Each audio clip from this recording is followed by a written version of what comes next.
लो खाना खा लो। कहते हैं वक्त हर जख्म को भर देता है, मगर वक्त ही मेरा जख्म है। 14 साल कम समय नहीं होता, खास करके तब जब रोजाना आपका खाना वेज हाक्का नूडल्स हो। मगर मैं खाऊंगा, जिंदा जो रहना है मुझे, ये जानने के लिए कि वो कौन दुश्मन है मेरा जो इतनी नफरत करता है मुझसे। कभी ना कभी तो जरूर आजाद करेगा वो मुझे इस पिंजरे से।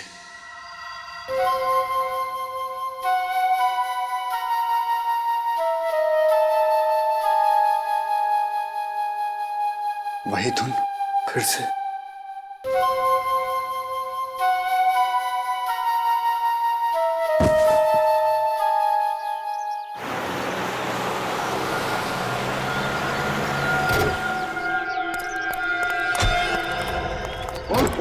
खोल।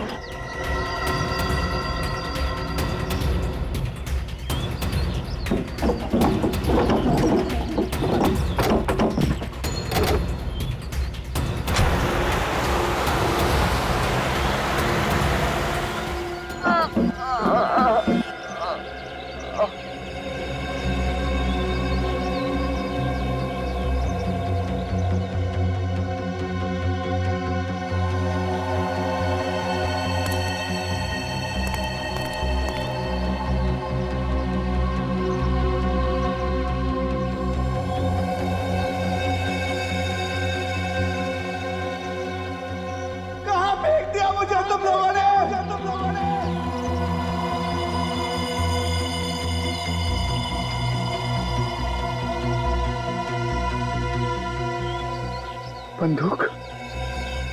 उसने मुझे बंदूक क्यों दी?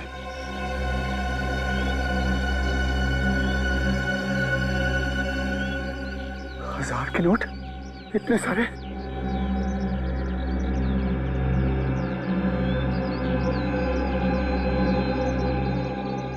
ये कैसा मोबाइल फोन?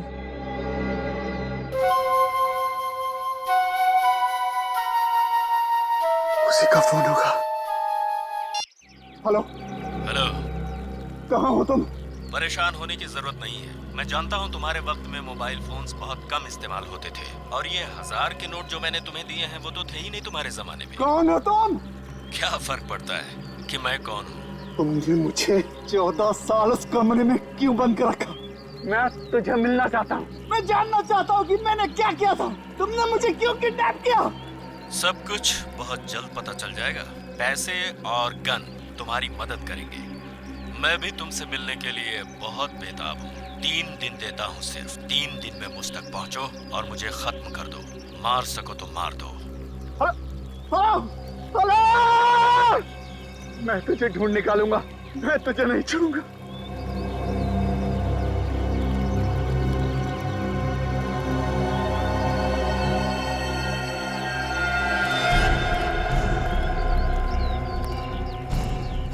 कौन सा जंगल है?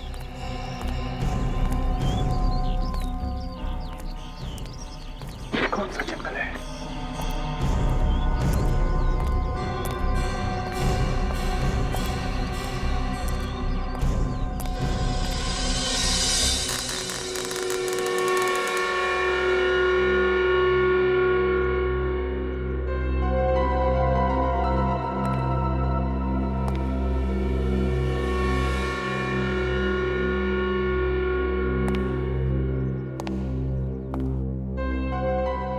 मेरे हंसते खेलते घर को उसकी नजर लग गई।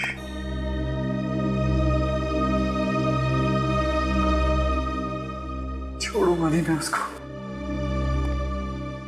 उसने मेरी जिंदगी बर्बाद कर दी, मेरा घर बर्बाद कर दिया। मैं उसे ढूंढ कर ही निकालूंगा, ढूंढ कर ही निकालूंगा।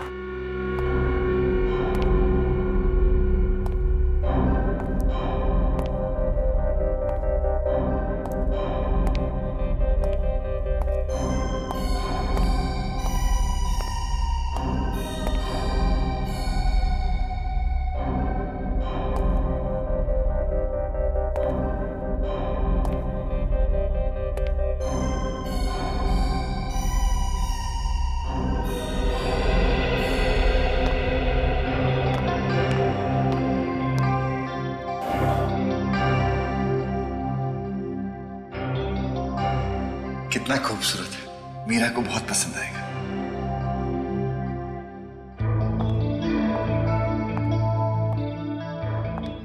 क्या बात है, बड़े खुश लग रहे हो। खुशी की बात है।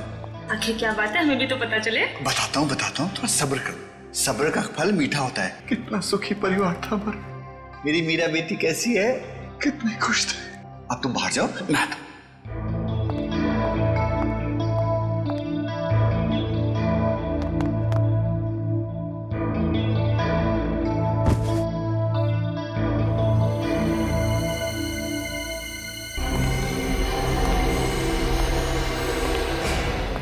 लॉकेट इसी में होगा।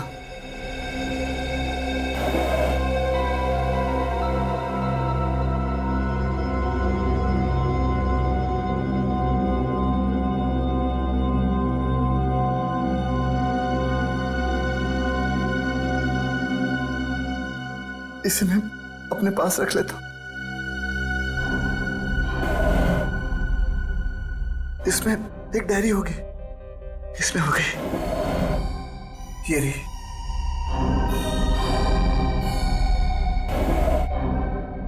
इसमें उसका नंबर होगा।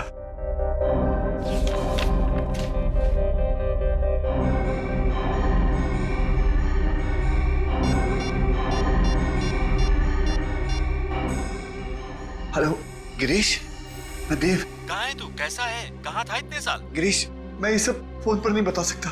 क्या हम मिल सकते हैं? बिल्कुल मिल सकते हैं, वहीं मिलेंगे अपने पुराने अड्डे पे। टटारा डिस्कोथेक 8 बजे। तुम महेश खूनी, मैं जानता था कि तुम एक ना एक दिन वापस जरूर आओगे।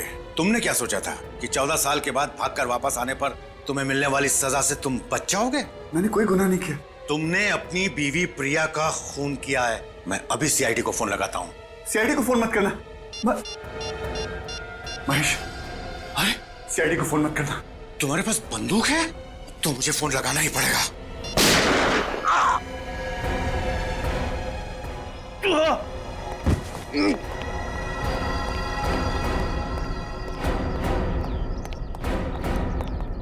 तो आपने देखा था उस आदमी को जिसने आप पे गोली चलाई? जी हाँ, वो देव था। देव? कौन है ये देव? जी वो मेरा पड़ोसी था। आज से 14 साल पहले वो अपनी पत्नी प्रिया का खून करके भाग गया था। आज तक पकड़ा नहीं गया था। वो क्या वापस अपने घर आया था? जी हाँ, जब मैंने आप लोगों को फोन करके बताने की कोशिश की तो उसने मुझे भी गोली मार दी। अच्छा, उस वक्त देव अकेला था या उसके साथ में कोई और भी था? वो था तो अकेला ही। मुझे गोली मारने के पहले उसने किसी गिरीश नाम के आदमी से फोन पे बात किया था। क्या बात की उसने? आपने कुछ सुना? उससे कह रहा था कि वो उसे टटारा डिस्कोथेक में मिलेगा रात 8 बजे। टटारा डिस्कोथेक रात 8 बजे? 8 बजने में भी 4 घंटे बाकी हैं। तब तक इस देव की कुंडली निकालते हैं। मिल गया सर। ये देखिए देव के काले कारनामों का चिट्ठा। तो इस देव ने आज से 14 साल पहले 24 अप्रैल 1998 को अपनी बीवी प्रिया का खून किया था, पेट में चाकू घोंप के। हाँ सर, और वो खून करके फरार हो गया और पुलिस को चाकू के ऊपर से उसकी उंगलियों के निशान भी मिले। और तो और मौका वारदात पे देव की खून की बूंदें भी मिली, लेकिन उसके बावजूद पुलिस पकड़ नहीं पाई उसे। और अब 14 साल बाद वो इस शहर में वापस आया है। सर जरूर कोई बहुत बड़ी ठोस वजह है इस देव के वापस आने की, वरना खुद घर जाके वो अपने आप को मुसीबत में क्यों डालता? इसमें यह भी लिखा है कि उस वक्त देव की एक 2.5 साल की बेटी भी थी, मीरा, और उसकी मां की मौत के बाद से वो गायब है। आ रहा है ना आज रात ये देव टटारा डिस्कोथेक में। बहुत सारे सवालों के जवाब देने इस देव को।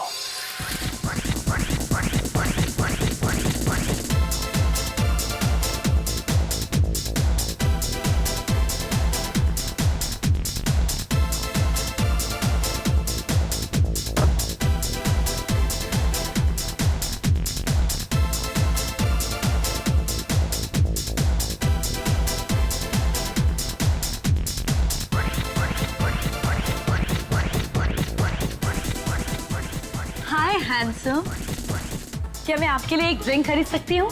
No. No problem, no issues. कुछ और कर सकती हूँ? हाँ, जस्ट लीव मी अलोन। अगर मैं आपको अकेला छोड़ दूंगी तो आपको गिरीश तक कौन पहुंचाएगा? तुम गिरीश को जानती हो? आओ मेरे साथ।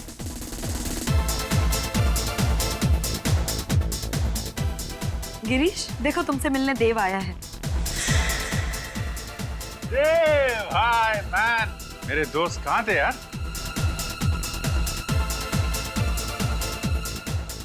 क्या मजाक है? ये गिरीश नहीं है। सही पहचान।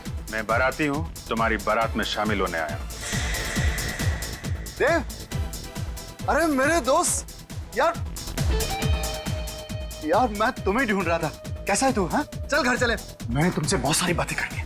कोई कहीं नहीं जाएगा, पहले तुम लोग ससुराल चलोगे। ससुराल? हाँ ससुराल, सीआईडी ब्यूरो। CID bureau? मेरे पास वक्त नहीं है। वक्त तो मेरे पास भी नहीं है। जो जुर्म आप लोग मुझसे कबूल करवाना चाह रहे हो वो मैंने किया ही नहीं है। झूठ बोल रहे हो तुम। अपनी बीवी प्रिया का खून तुमने ही किया है।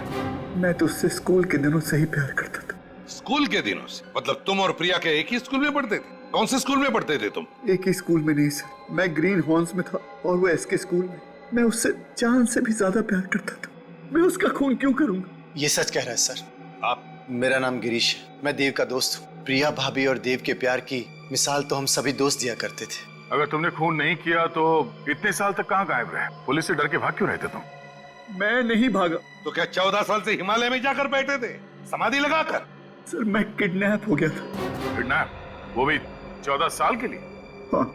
मतलब 1998 से लेके 2012 तक तुम किडनैपर की कैद में थे? हाँ। किसने किया था तुम्हें किडनैप? मुझे नहीं पता सर। पता नहीं? तुम कह रहे हो कि किसी ने तुम्हें 14 साल तक किडनैप करके रखा, और अब कह रहे हो कि तुम्हें पता नहीं किसने किडनैप किया तुम्हें? मैं कभी उसका चेहरा नहीं देख पाया और ना ही उसने कभी अपना नाम बताया। चलो नाम नहीं सही, वजह तो बताई होगी किडनैप करने की। मुझे कोई वजह नहीं बताई उसने। वजह भी नहीं बताई, और तुम चाहते हो कि हम तुम्हारी इस कहानी पर विश्वास करें कि तुम्हें 14 साल के लिए किसी ने किडनैप किया था, कैद में रखा था, मगर किसने किया ये तुम्हें पता नहीं, क्यों किया ये भी तुम्हें पता नहीं। तो फिर चलो ये बताओ, कहां पे रखा था तुम्हें किडनैप करके? बताओ। मुझे नहीं पता था, बस एक कमरा था जिसमें टीवी, फ्रिज, एसी, सारी सुविधाएं दी थी। मैं उसे नहीं जानता और ना मुझे पता था कि मैं उस कमरे में 14 साल रहने वाला। तुम्हारी इस कहानी पर हमें बिल्कुल विश्वास नहीं, फिर भी और एक मौका देता हूं तुम्हें। सच सच बताओ, बिल्कुल शुरू से, जिस दिन तुम किडनैप हुए थे उस दिन से। 21 अप्रैल 1998। मेरी छोटी सी जिंदगी बड़े सुकून से कट रही थी। सारी खुशियां थी मेरे पास। मैं, मेरी बीवी प्रिया और हमारी नन्ही सी बच्ची मीरा। कितना खूबसूरत है, उसे बहुत पसंद आएगा।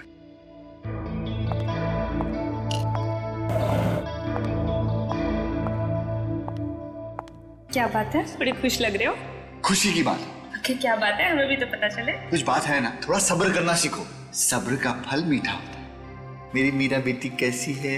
अच्छा, इसे लेकर बाहर जाओ। मैं आता हूँ। तुमने बताया नहीं क्या बात है। तुम जाओ तो मैं आता हूँ, बताओ तो।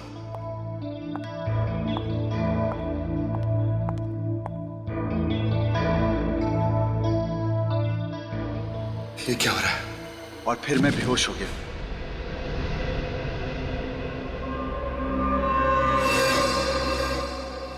जब नींद खुली तो देखा किसी अनजान जगह पर हूं। उस वक्त मैं ये नहीं जानता था कि मुझे वहां 14 साल बिताने होंगे, पर अगर ये बात मुझे पता भी होती तो क्या मेरा दर्द कुछ कम हो जाता?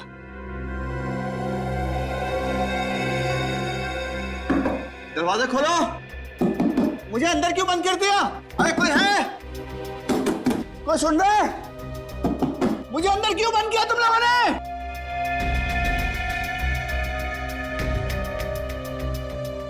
कहाँ हूं मैं? किसने बंद कर दिया मुझे? एक भी खिड़की नहीं, टीवी है, सारी सहूलतें। इसने मुझे सब कुछ दिया, लेकिन काल कोठरी में क्यों बंद कर दिया? ये लो खाना। आप लोग कौन है? मुझे क्यों बंद के रखा भाई साहब? अगर आपको पैसा चाहिए ना, मैं दिलवाऊंगा। मुझे छोड़ दो। उसके पास पैसों की कमी नहीं है। किसके पास? क्या नाम है उसका? मुझे बताओ उसका नाम। वो तुम्हें जल्द ही पता चलेगा। छोड़ो। अरे छोड़ो। छोड़ो। और फिर एक दिन 4 लोग अंदर आए। कौन है आप लोग? मैं समझ नहीं पा रहा था कि वो मेरा खून क्यों ले जा रहे हैं। मेरा खून क्यों ले लिया? जाने से पहले उन्होंने मेरा ग्लास भी ले लिया। ग्लास? उन्होंने ऐसा क्यों किया था? अरे कहाँ जा रहे हो आप लोग? अरे खून क्यों ले जा रहे? मेरा खून, मुझे छोड़। ये उस दिन मुझे समझ में आया जब मैंने न्यूज चैनल पर देखा कि आज सुबह देव नाम के सिविल इंजीनियर ने अपनी पत्नी प्रिया की चाकू मारकर हत्या कर दी। चाकू पर देव की उंगलियों के निशान और फर्श पर उसकी खून की बूंदें इस बात की पुष्टि करती हैं कि खून देव ने ही किया है। देव फरार है। पुलिस को उसकी तलाश है। देव और प्रिया की एक 2.5 साल की बेटी मीरा भी थी, जिसका फिलहाल कोई पता नहीं चल पा रहा। पुलिस का मानना है कि देव उसे अपने साथ ले गया है।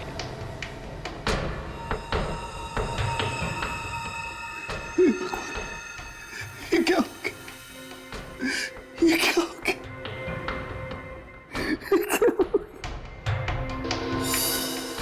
क्यों मारा तुमने प्रिया को? मैंने क्या बिगाड़ा था तुम्हारा? क्या बिगाड़ा था?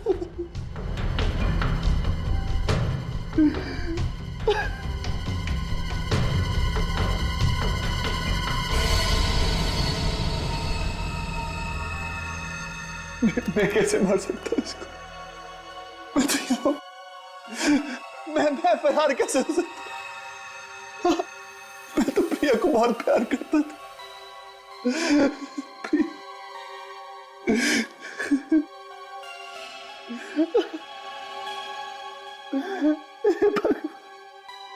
ये क्या हो गया? मीरा, मेरी बच्ची मीरा कहाँ हो गई? मीरा का क्या किया तुमने? मेरी बच्ची कहाँ है? मैंने क्या बिगाड़ा है तुम्हारा? मुझे माफ कर दो। मेरी बच्ची मुझे वापस दे दो। और इस तरह उस इंसान ने मेरी हंसती खेलती जिंदगी बर्बाद कर दी। अब मेरी जिंदगी का सिर्फ एक ही मकसद है, बदला। उससे मारकर मैं फांसी भी चढ़ जाऊं तो मुझे परवाह नहीं, मुझे परवाह नहीं। तुम्हारी बेटी मीरा वो कहाँ है? पता नहीं कैसी होगी, मुझे ये भी नहीं पता। किस हाल में होगी, मुझे ये भी नहीं पता। हौसला रखो देव, तुम कानून को अपने हाथ में नहीं लोगे। सीआईडी वाले उस खूनी को सजा जरूर दिलाएंगे और तुम्हारी बेटी मीरा को भी ढूंढ निकालेंगे। मुझे लगता है कि जरूर ये काम किसी पुलिस ऑफिसर या फोरेंसिक के डॉक्टर का होगा, वरना देव की उंगलियों के निशान उठाकर हथियार पे डालना और फिर ब्लड सैंपल्स को ठीक जगह पे गिराना, ये किसी अनाड़ी आदमी का काम नहीं हो सकता सर। बिल्कुल सही कह रहे हो तुम। एक बात बताओ देव, ये गन और फोन ये तुम्हें किसने दिए? कहाँ से आए? उसी ने दिए थे, मेरी सूट की जेब में रख दिए थे और उसका फोन भी आया था प्राइवेट नंबर से। प्राइवेट नंबर से फोन आया था? क्या कहा उसने? कि अगर 3 दिन में मैंने उसे नहीं ढूंढ निकाला तो वो मुझे मार देगा। मेरे दोस्त की जान बचा लीजिए सर, इतने सालों के बाद मिला है मुझे ये, मैं इसे फिर से खोना नहीं चाहता। आप चिंता मत करो, आपके दोस्त देव को कुछ नहीं होगा। सर ये आदमी काफी पहुंचा हुआ है, क्योंकि प्राइवेट नंबर्स तो ऐसे ही किसी को नहीं मिलते। देव, वो आवाज कुछ जानी पहचानी सी लगी तुम्हें जब तुमने फोन पे बात किया उससे? नहीं सर। चलो उस जगह के बारे में तो बताओ, याद करो, जरा दिमाग पर जोर डालो, बताओ। सर बस एक कमरा था, उस कमरे में कोई खिड़की नहीं थी, बाहर से किसी की कोई आवाज नहीं आती थी। मैं तो किसी इंसान की आवाज सुनने को तरस गया था सर। फिर भी कुछ तो सुना होगा, वहां बाहर से कोई आवाज आई होगी, कोई अजीब सी आवाज। बस हाँ हाँ सर, एक धुन जिसके सुनने के बाद मैं बेहोश हो जाता था।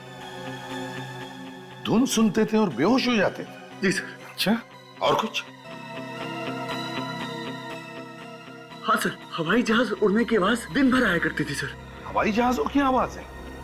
इसका मतलब है दया, वहां पे एयरपोर्ट है करीब ही, जहां पर देव को कैद करके रखा था। कुछ और खास बात? देखो देव, छोटी सी छोटी बात भी हमारे लिए काम की हो सकती है, बताओ, सोचो। हाँ सर, वो लोग मुझे दिन रात एक ही किस्म का खाना देते थे सर। रोज एक ही किस्म का खाना? हाँ सर, 14 साल दिन रात मैंने एक ही चीज खाई है, नूडल्स, सिर्फ नूडल्स, सिर्फ नूडल्स। देव, ये बताओ, क्या कभी इस नूडल्स का स्वाद बदला है या एक ही स्वाद था, एक ही किस्म के, एक ही तरह के नूडल्स? नहीं सर, 14 सालों में उसका स्वाद कभी नहीं बदला। उसका स्वाद आज भी मुझे याद है। मेरी जुबान पर खुदरा हुआ है सर उसका स्वाद। आई एम सॉरी देव, लेकिन तुम्हें एक बार और वो नूडल्स खाने पड़ेंगे हमारे लिए। ये नूडल वही है जो मैं पिछले 14 सालों से खा रहा हूँ। आपको पूरा यकीन है? मैं अपना नाम भूल सकता हूँ लेकिन स्वाद नहीं भूल सकता। तो फिर इनसे पता करते हैं कि 14 सालों से नूडल्स की डिलीवरी एक ही जगह पर कहाँ हो रही थी।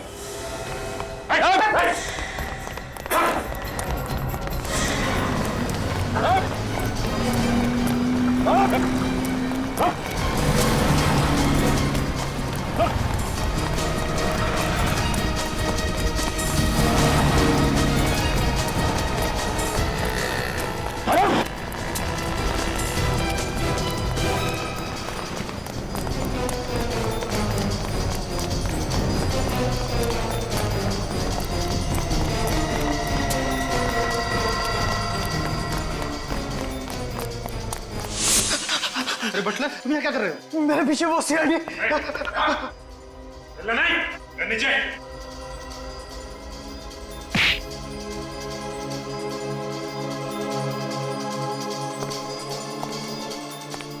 ये तो मैं हूं। मुझे पूरा यकीन था कि उस कमरे में कैमरे हैं। क्यों किडनैप किया मुझे? तुमसे बात करता था ना। मैं नहीं हूँ वो। तुम ही थे, तुम ही थे। नहीं, मैं नहीं हूँ वो। तुम्हें कैद कर रखने के लिए मुझे किसी ने पैसे दिए थे। किसने दिए थे पैसे? मैं नहीं जानता। वो हमेशा मुझे फोन करता है। वो नंबर लाओ। लाओ। वो हमेशा अपने प्राइवेट नंबर से फोन करता है। और पैसे? वो तुम्हें पैसे कैसे देता था? वो हर महीने की 1 तारीख को बिल्डिंग के नीचे ड्रॉप बॉक्स में रख कर जाता है। अगर ये वो आदमी नहीं है तो वो कौन है जो मुझसे इतनी नफरत करता है कि 14 साल के लिए वो इस आदमी को पैसे देगा मुझे कैद में रखने के लिए? इसका पता भी चल जाएगा। देखो तो मैं चाहता हूँ कि तुम उन सारे लोगों के नाम लिखो, तुम्हारे बचपन से लेकर आज तक उन सारे लोगों के नाम जिनके साथ कभी तुम्हारा झगड़ा हुआ हो या किसी का दिल दुखाया हो तुमने। कभी कभी क्या होता है, एक छोटी सी बात भी काफी होती है बदला लेने के लिए। प्रतीक, मंगल, शुभम, सिद्धार्थ, सौकी, जेरी। ये रही मेरी दुश्मनों की लिस्ट। प्रतीक, मंगल, शुभम, सिद्धार्थ, सौकी, अशोक और जेरी। सर, ये उसी का फोन। स्पीकर फोन पर बात करो। हेलो। हेलो देव, कैसे हो? बाहर मजा आ रहा है कि नहीं? जब तक तुझसे मुलाकात नहीं होगी मजा कैसे आएगा? 24 घंटे, बस 24 घंटे और बचे, फिर हम दोनों आमने सामने होंगे। अपनी जिंदगी का आखिरी दिन खुलकर जी लो देव। तुझे जितना जीना है जी ले। जिस बिल में छुपा है छुपा रहे। तुझे पताल से भी ढूंढ कर निकाल लूंगा। जब सीआईडी वाले पास खड़े हों तो जीटी के भी पर निकल आते हैं। अगर तुझे लगता है कि सीआईडी वाले तेरी जिंदगी बचा पाएंगे तो तू बहुत बड़ा बेवकूफ है। अपने दुश्मनों की लिस्ट में मेरा नाम लिखना भूल गया देव। कौन हो तुम? सामने क्यों नहीं आते? मुझसे मिलते क्यों नहीं तुम? जल्दी मिलूंगा, तब तक अपनी मौत का इंतजार कर। Hello hello. इसे कैसे पता चला कि देव के आसपास क्या हो रहा है? कोई पीछा कर रहा है हमारा, हम पे नजर रख रहा है। लेकिन फ्रेडी, उसे तो ये भी मालूम है कि देव इस वक्त सीआईडी ब्यूरो में बैठा है और अपने दुश्मनों की लिस्ट बना रहा है। कहीं कोई सीक्रेट कैमरा तो नहीं लगवा दिया उसने यहाँ पे?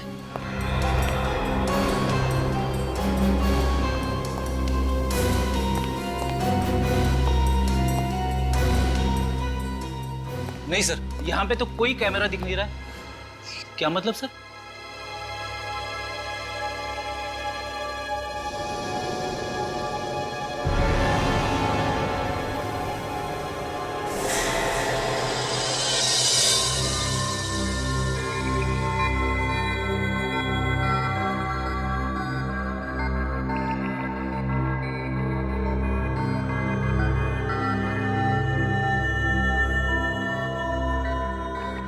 मगर सर,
अब बात कर सकते हैं। इस बग को मैंने इस साउंड प्रूफ बॉक्स में रख दिया है। अब ये हमारी आवाज कैच नहीं कर सकता है। इस बग की वजह से ये किडनैपर हमसे एक कदम आगे रहता था। अब देखते हैं यार सड़क है ये देव होश में कब आएगा? 2 घंटे में इसके एनेस्थीसिया का असर खत्म हो जाएगा, उसके बाद ही होश में आएगा। सर, जिसने भी ये काम किया है उसका दिमाग बहुत ही अजीब तरीके से चलता है। उसने पहले देव को 14 साल तक कमरे में बंद रखा और जब छोड़ा तो उसके शरीर में ये बग फिट कर दिया ताकि वो हर समय इसकी बातें सुन सके। और ये बग भी उसी दौरान लगाया गया है जब देव को बंदी बनाया गया था। लेकिन एक बात समझ में नहीं आ रही है कि देव को पता कैसे नहीं चला जब उसके पीठ में ये बग फिट किया जा रहा था? वेलियम गैस की वजह से। Valium gas? जब हमने देव का ब्लड टेस्ट किया तो देव के ब्लड में हमें वेलियम गैस के ट्रेसेस मिले। यार साउंड ये वेलियम गैस तो रशियन सेना ने चेचनिया के आतंकवादियों के खिलाफ इस्तेमाल किया था। बिल्कुल। अब बॉस, इसकी बॉडी में हमें विटामिन डी भी बहुत कम मात्रा में मिला है। साउंड जब भी कोई आदमी 14 साल से सूरज की रोशनी से दूर रहेगा तो यही होगा ना। सिर्फ इतना ही नहीं सर, इसके खून में से हमें स्नोडन थर्लवेल नाम की दवाई भी मिली है। स्नोडन थर्लवेल? ये कौन सी दवाई है? सर, ये दवाई स्किज़ोफ्रेनिया के इलाज के लिए इस्तेमाल की जाती है। स्किज़ोफ्रेनिया एक तरह की दिमाग की बीमारी होती है ना? अरे हाँ फ्रेडी, बिल्कुल ठीक कहा तुमने। सर, लेकिन वो किडनैपर ये दवाई देव को क्यों दे रहा था? ताकि देव अपना मानसिक संतुलन बनाए रखे। बॉस, अगर किसी इंसान को 14 दिन भी छोटे से अंधेरे बंद कमरे में कैद करके रखा जाए तो अकेलेपन और अंधेरे की वजह से वो अपना मानसिक संतुलन खोने लगता है। खाली दिमाग शैतान का घर। और इस बेचारे देव को तो पूरे 14 साल तक इसी तरीके से अंधेरे बंद कमरे में कैद करके रखा गया था। रजत, ये किडनैपर जरूर चाहता होगा कि 14 साल के बाद में जब देव बाहर निकलेगा तो अपने पूरे होशो हवास में रहेगा। हाँ सर, लग तो ऐसा ही रहा है। अब जिसने भी ये काम किया है उस तक पहुंचना बहुत जरूरी है। वो तो हम पहुंच कर ही रहेंगे।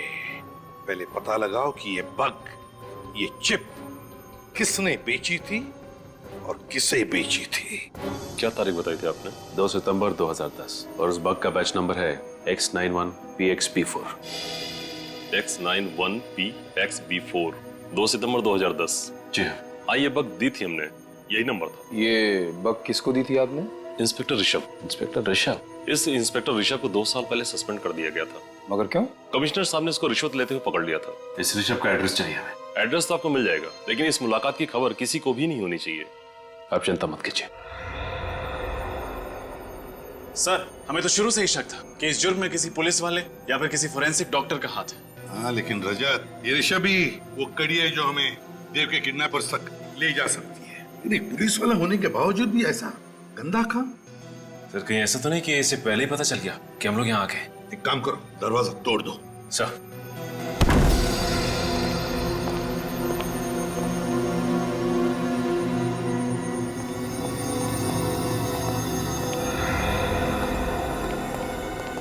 लगता है घर में तो कोई नहीं है। कहीं ये चुप कर तो नहीं बैठा है घर में? देखो जरा, फैल जाओ।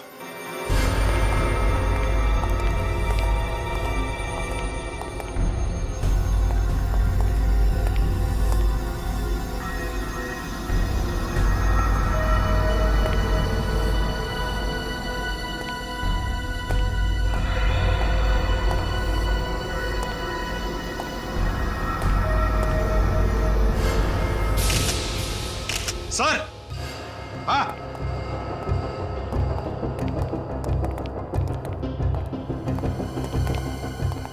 माय गॉड,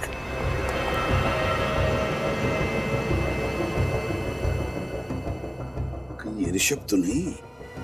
बहुत बुरी तरह से चाकू से वार किए लगता है। कम से कम 5-6 वार तो है। सर, हो सकता है ये काम देव के किडनैपर्स का हो। हाँ सचिन, हो सकता है। उसे पता चल गया होगा कि वो बग जो फिट किया था वो काम नहीं कर रहा है, इसलिए ऋषभ को मार डाला। अच्छी तरह से चेक करते इस घर को, एक एक कोना छान मारते, एक एक इंच, जरूर कुछ ना कुछ तो मिलेगा।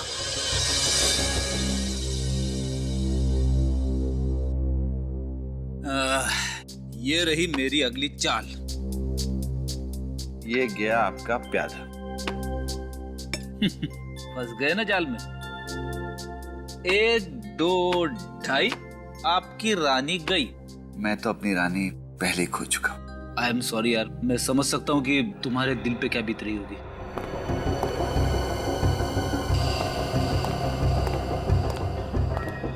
ये क्या है?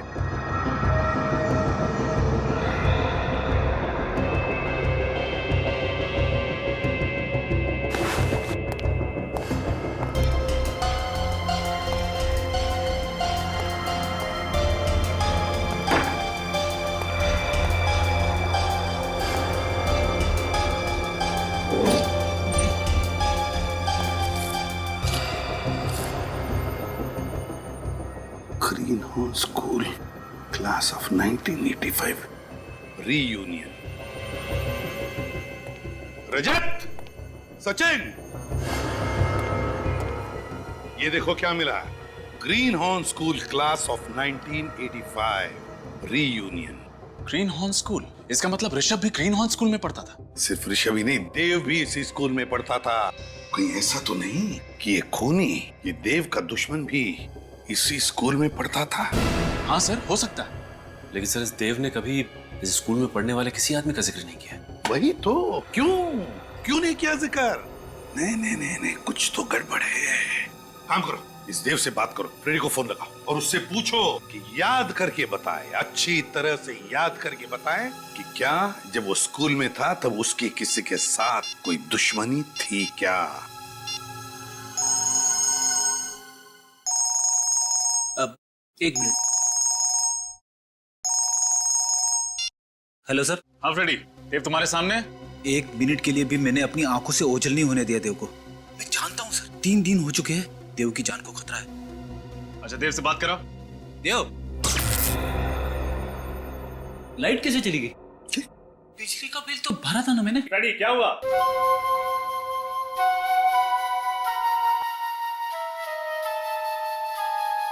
सर इसी तरह की धुन तो देव के फोन के रिंगटोन की भी है। बिल्कुल यही धुन है, यही धुन है। ये तो वही धुन है। मुझे चक्कर क्यों आ रहे? फ्रेडी, फ्रेडी, क्या हो गया? फोन कट गया सर। जरूर कुछ तो गड़बड़ है फ्रेडी के घर पर। चलते हैं उधर, जल्दी, लेट्स गो।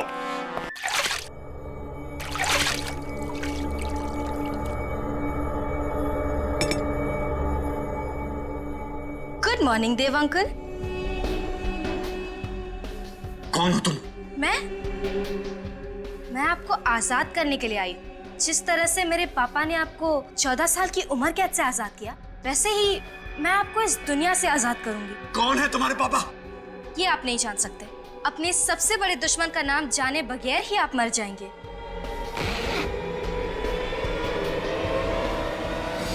इस गन को हटाओ, ऐसे हटाओ इस गन को। रुक जा, तुम ऐसा नहीं कर सकती। सीआईडी से पंगा मत। क्या हुआ, डर गए? इतने बड़े होकर डर गए? जब गोली चलती है ना, तब कुछ समझ में नहीं आता। गोली चलने के पहले का पल ही डरावना होता है, और ये डर तुम्हारे दिमाग में है। सोचना बंद कर दो तो डर अपने आप ही चला जाएगा और फिर सब कुछ ठीक हो जाएगा। कौन हो तुम? तुम्हारे पापा कौन है? कौन है तुम्हारे पापा? कौन है तुम्हारे पापा? प्रभात कुमार। प्रभात कुमार? हाँ, प्रभात कुमार। तुमने क्या सोच लिया मैं तुम्हें नाम बताए बिना ही मार दूंगी? ये नाम जानना तुम्हारे लिए बहुत जरूरी है, क्योंकि यही वो नाम है जो मरने के पहले तुम्हारी कानों में गूंजेगा। कौन प्रभात कुमार? मैं किसी प्रभात कुमार को नहीं जानता। फिर तो तुम मेरी माँ को भी नहीं जानते होगे। कौन है तुम्हारी माँ? चित्रांगदा कुमार, जिसका तुमने बेरहमी से खून कर दिया। मैंने किसी का खून नहीं किया। अपने पापा को यहाँ बुलाओ।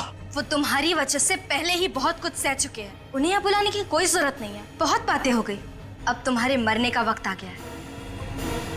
रुक जा, तुम ऐसा नहीं कर सकती।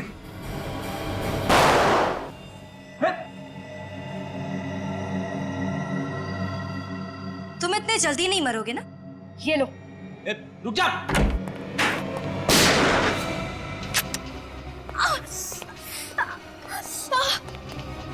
मरने के बारे में सोचना भी मत। कौन हो तुम लोग? सीआईडी। देव को जल्दी से हॉस्पिटल ले चलो, जल्दी। संभाल के। अगर तुम लोग यहाँ नहीं आते तो मैं उसे मार ही डालती। हम मारने देते तब ना। इतनी कम उम्र में इतनी नफरत किस लिए? हा? बचपन से मेरी जिंदगी का एक ही मकसद रहा है, बदला, देव से अपनी माँ की मौत का बदला। इस बदले और नफरत के बीज को बोया किसने तुम्हारे दिल में? तुम्हारे पापा प्रभात कुमार ने? हाँ, मुझे गर्व है अपने पापा पर कि उन्होंने मेरे माँ के हत्यारे को इतनी बड़ी सजा दी। उसे 14 साल की कैद में रखा और अब मैंने उसे गोली मार दी। तुम्हारी वजह से देव हॉस्पिटल में जिंदगी और मौत के बीच झूल रहा है, समझी? देव तो मरेगा, जरूर मरेगा। पकड़े जाने के बाद भी तुम्हारी अकड़ नहीं गई अभी तक। अब चाहे फांसी हो या जेल, मुझे कोई फर्क नहीं पड़ता। चुपचाप बता दो तुम्हारे पापा इस वक्त कहाँ हैं, समझे? नहीं, बिल्कुल नहीं बताऊंगी। अब जब बाप बेटी का मकसद पूरा हो ही गया है तो सजा क्यों नहीं काट लेते हैं? अब तक मकसद पूरा कहाँ हुआ है? जब देव मरेगा तब हमारा मकसद पूरा होगा। तुम ऐसे नहीं मानोगी, हमें ही कुछ करना पड़ेगा। फ्रेडी, इस प्रभात कुमार के सारे डिटेल्स निकालो। Sachin, Nikhil, green horns school जाओ, वहीं से कुछ पता चलेगा। Excuse me sir. जी कहिए। हम लोग सीआईडी से। आप लोग मेरे स्कूल में क्या कर रहे हो? I mean, मेरे स्टूडेंट्स ने कुछ गड़बड़ की है क्या? नहीं, आपके स्टूडेंट्स ने कुछ गड़बड़ नहीं की है, बस आपके स्कूल के 1982 के बैच के बारे में कुछ जानकारी चाहिए थी। 1982 के बैच के बारे में? एक मिनट सर। आइए सर, इस फाइल में आपको उस बैच की सारी जानकारी मिल जाएगी। देव इसी बैच में था, मगर अपने पापा के तबादले की वजह से 15 जुलाई 1982 को बीच में स्कूल छोड़ के चला गया था। 2 सितंबर 1982 में देव की क्लास में एक नीलम नाम की लड़की थी जिसने आत्महत्या की थी, लेकिन आत्महत्या की वजह नहीं लिखी यहाँ। प्रिंसिपल साहब, आप कुछ बता सकते हैं इसके बारे में? जी नहीं सर, मैं तो यहाँ पिछले 5 साल से ही प्रिंसिपल हूँ। 1982 में मिस्टर दीनानाथ यहाँ के प्रिंसिपल थे, जिनके कुछ साल पहले ही मौत हो गई। मौत हो गई है? जी हाँ सर। इसमें यह भी लिखा है कि नीलम का एक भाई भी था जो 8वीं क्लास में था इसी स्कूल में। क्या नाम है उसका? प्रभात कुमार। ये प्रभात कुमार तो नताशा के पापा का नाम है ना? हाँ सर। मतलब ये प्रभात पास आउट हुआ होगा 1985 में, पास आउट हुआ होगा। तो सर 1985 की फाइल देखना चाहिए। ये क्या? प्रभात और ऋषभ दोनों एक ही क्लास में पढ़ते थे, तो इसका मतलब ये दोनों एक दूसरे को अच्छी तरह से जानते होंगे और इसीलिए प्रभात ने ऋषभ से वो बग मंगाया होगा देव के शरीर में डालने को। और सर जब उस बग के बारे में हमें पता चल गया तो प्रभात कुमार ने ऋषभ को ही रास्ते से हटा दिया। हो सकता है निखिल कि नीलम की मौत में देव का ही हाथ हो, इसीलिए तो प्रभात देव से बदला लेना चाहता था। और सर अगर नीलम की मौत की वजह देव है तो देव ने हमसे इतनी बड़ी बात छुपाई क्यों? हो सकता है निखिल कि देव को पता ही ना हो, क्योंकि देव ने स्कूल छोड़ा था जुलाई महीने में और नीलम ने आत्महत्या की थी सितंबर के महीने में। अच्छा प्रिंसिपल साहब, इन सब की फोटोग्राफ मिल सकती है? जी सर।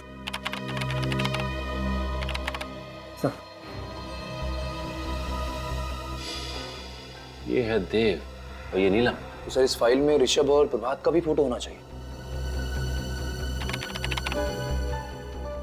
माय गॉड, ये है प्रभात।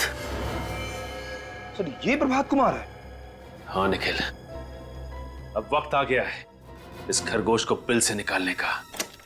सर, मैं प्रभात कुमार के घर से आ रहा हूँ, उसका कोई आता पता नहीं है। फोन क्यों से? हाँ सर, किया था, फोन बंद आ रहा है।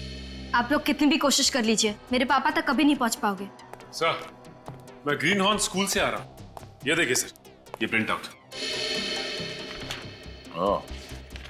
नताशा, तुम्हारी बुआ ने आत्महत्या की थी, ये बात मालूम है तुम्हें? मेरी कोई बुआ नहीं है। है, नीलम कुमार नाम है उनका, मगर सितंबर 1982 में उसने आत्महत्या की थी। मगर पापा ने कभी बताया नहीं इस बारे में। ओहो, नहीं बताया? शायद भूल गए होंगे। मगर उन्होंने तुम्हें ये तो बताया होगा ना कि नीलम कुमार और देव एक ही स्कूल में पढ़ते थे। ये क्या कह रहे हैं आप? ये देखो, पढ़ो इसे।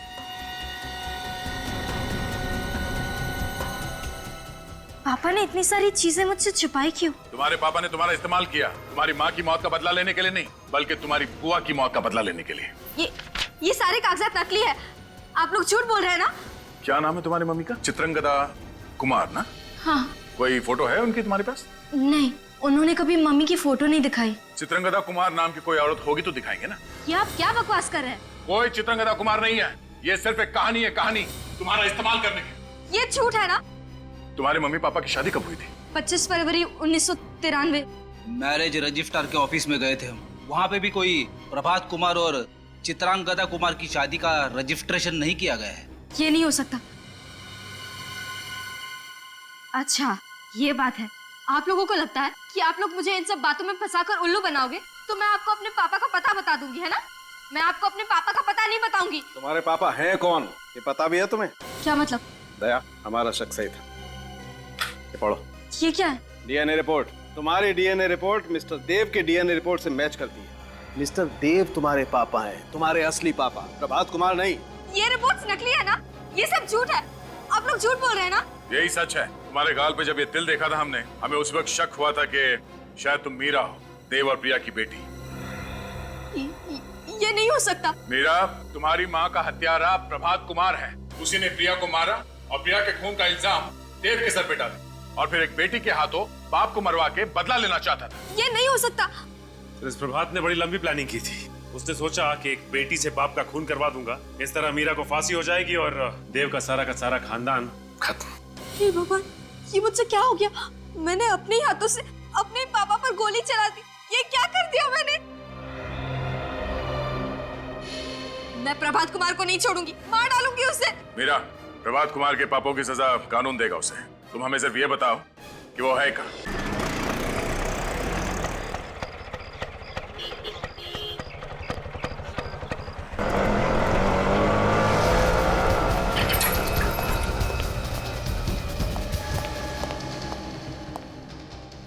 आशा बेटी, तुम यहाँ? सीआईडी वालों ने तुम्हें छोड़ दिया? सीआईडी वालों ने मुझे छोड़ दिया। जब मैंने उन्हें अपनी माँ के खून की दर्द भरी दास्तान सुनाई तो दया का भी दिल पिघल गया। दया का दिल भी पिघल गया? अरे बेवकूफ लड़की, दया का दिल कभी पिघल नहीं सकता क्योंकि इसका दिल लोहे का बना हुआ है। जरूर इसमें उनकी कोई चाल होगी। ठीक कहा तुमने, ये हमारा ही प्लान था। मिस्टर प्रभात कुमार उर्फ गिरीश। धोखा, इतना बड़ा धोखा किया तुमने मेरे साथ। धोखेबाज तो तू है जो बचपन से अब तक मुझसे झूठ कहता आया। अपनी माँ के खूनी के कहने पर मैंने अपने पापा पर गोली चला दी। तो तुम्हें सब कुछ पता चल चुका है। कितनी कोशिश की मैंने कि कम से कम खून खराबा हो, खुशी खुशी सब कुछ निपट जाए, मगर अब मुझे लगता है यहाँ पर मुझे 4 लाशें बिछानी पड़ेगी। तुम लाशें बिछाओगे? लाशें बिछाने लायक बचोगे तब ना। बोल, क्यों किया ये सब? क्योंकि मैं देव को बर्बाद कर देना चाहता था। क्या दुश्मनी थी तुम्हारी देव के साथ? देव मेरी बहन का खूनी है। लेकिन नीलम ने तो आत्महत्या की थी ना? देव की वजह से आत्महत्या की थी मेरी बहन नीलम ने, क्योंकि ग्रीन होम स्कूल में उसने सभी को ये कहकर उसे बदनाम कर दिया था कि वो उससे प्यार करती है, उससे शादी करना चाहती, जबकि ऐसा कुछ भी नहीं था। देव तो जुलाई 1982 में स्कूल छोड़कर जा चुका था। हाँ, मगर देव के स्कूल छोड़ देने के बाद भी ग्रीन हॉर्न्स के बाकी के स्टूडेंट्स के तानों ने नीलम का पीछा नहीं छोड़ा और मायूस होकर वो खुद मौके से लटक गई। गिरीश, तुम्हारी बहन के साथ जो कुछ भी हुआ बहुत गलत हुआ, मगर बदला लेने के लिए तुमने देव के साथ जो कुछ भी किया वो भी ठीक नहीं है। सालों से बदले की आग मेरे दिल में चल रही थी और मैंने उसे कभी बुझने भी नहीं दिया। बस सही मौके का इंतजार कर रहा था, क्योंकि देव मुझे पहचानता नहीं था, इसलिए गिरीश बनकर मैंने उससे दोस्ती की। ये सब करने का क्या फायदा हुआ? तुम्हारी मरी हुई बहन वापस तो नहीं मिली ना। तुम्हें मिलेगा सिर्फ फांसी का फंदा। डॉक्टर साहब, कैसी तबीयत है इनकी? गोली दिल के बिल्कुल पास लगी और खून भी काफी बह गया है, इसलिए इनका बचना मुश्किल है। नहीं डॉक्टर साहब, ऐसा मत कहिए। अगर मेरे पापा को कुछ हो गया तो मैं अपने आप को माफ नहीं कर पाऊंगी। हमें जो कुछ करना था हम कर चुके हैं, अब तो इनको केवल भगवान ही बचा सकते हैं। पापा उठिए ना, मैं आपकी बेटी मीरा। मैं आपको पहचान नहीं पाई, पर आपको तो मुझे पहचान लेना चाहिए था ना। पापा जवाब दीजिए, इतने सालों बाद आपकी बेटी वापस आई है, आप उठकर उसे गले नहीं लगाएंगे? ओ नो, इनकी हालत तो बिगड़ती जा रही है। पापा आप मुझे छोड़कर कहीं नहीं जा सकते, समझ गए आप? मम्मी भी मुझे छोड़ के चली गई थी। अगर आप चले गए तो मुझे कौन संभालेगा? पापा उठिए ना पापा। हे भगवान, आप प्लीज मेरे पापा को बचा लीजिए। मैं जेल चली जाऊंगी, अपने सारे बुरे कामों की सजा काटूंगी, पर आप मेरे पापा को बचा लीजिए प्लीज। भगवान उठिए ना पापा। इन्हें होश आ रहा है। पापा मुझे माफ कर दीजिए, मुझसे बहुत बड़ी गलती हो गई। मुझे अब पर गोली नहीं चलानी चाहिए थी।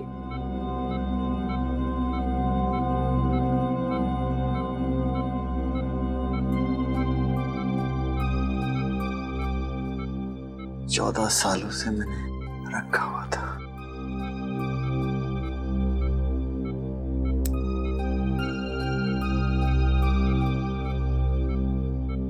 ये तो मेरे बचपन का फोटो है।